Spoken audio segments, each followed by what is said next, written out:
viac ako 2 stretnutia z tých brankárov. Chcete najúspešnejší. Pozor pred bránkou, zase nemáme nikoho, žiadneho obrancu a čo využíva Kreuzer na druhý gól.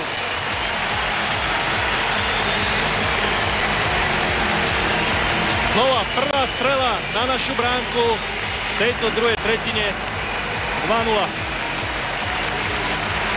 Naši sa zabudli brániť pred bránkou, zabudli sa za bránkou a pred ňou bol úplne voľný najlepší strelec tohto mužstva reprezentácii Kreuzer po Bartovej prihrávke.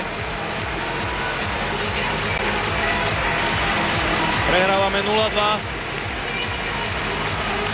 A napriek tomu, že sme mali jasne hru vo svojich rukách v tejto druhej tretine, stačil okamih na to, aby Nemci pred bránkou ukázali svoj obrovský